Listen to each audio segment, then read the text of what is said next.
ગાંધીનગરમાં વિદેશ જવાની લાલચમાં વધુ એક યુવાને જીવ ગુમાવવો પડ્યો છે। 22 વર્ષના યુવાનનું હાર્ટ એટેકથી મૃત્યુ નિપજ્યું। જ્યાં કેનેડા બોર્ડર ક્રોસ કરવા જતાં એણે હાર્ટ એટેક આવ્યો અને તેનું મૃત્યુ નિપજ્યું। યશ પ્રજાપતિ પાસે ઓફિશિયલ વિઝા ન હોવાની પણ માહિતી મળી રહી છે।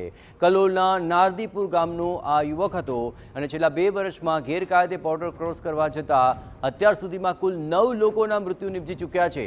ઓગસ્ટ માસમાં અન્ય 8 લોકો સાથે આ યુવક નીકળ્યો હતો। ખરાબ વાતાવરણને કારણે આ યુવક ફસાયો હતો। તો ગેરકાયદે ઘૂસણખોરી કરવામાં આ યુવાનને પણ જીવ ખોવાનો વારો આવ્યો। ખરાબ હવામાનને કારણે મુશ્કેલ પરિસ્થિતિનો તે સામનો કરી રહ્યો હતો અને કેનેડા બોર્ડર ક્રોસ કરતી વખતે જ તેને હાર્ટ એટેક આવ્યો। તેની પાસે ઓફિશિયલ વિઝા પણ નહોતા અને બોર્ડર ક્રોસ કરતી વખતે કલોલના નારદીપુરના આ યુવાનને હાર્ટ એટેક આવ્યો અને એ જ તબક્કે તેનું મૃત્યુ નિપજ્યું। માત્ર 22 વર્ષની ઉંમર અને વિદેશ જવાની ઘેલછામાં તેને જીવ ગુમાવવાનો વારો આવ્યો છે અને છેલ્લા 1 વર્ષના જો આવા આંકડાઓ જોઈએ તો અત્યાર સુધીમાં કુલ 9 લોકો આ જ રીતે વિવિધ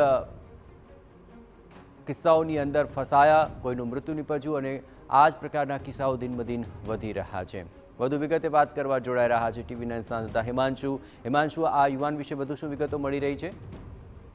જી, વાત કરીએ તો કલોલના નારદીપુર ગામનો આશાસ્પદ યુવાન હતો જે કેનેડા ગયો હતો છેલ્લા 12 દિવસ પહેલા અને 2 દિવસ પહેલા એનું અમેરિકામાં મૃત્યુ થયું છે હાર્ટ એટેકની અંદર।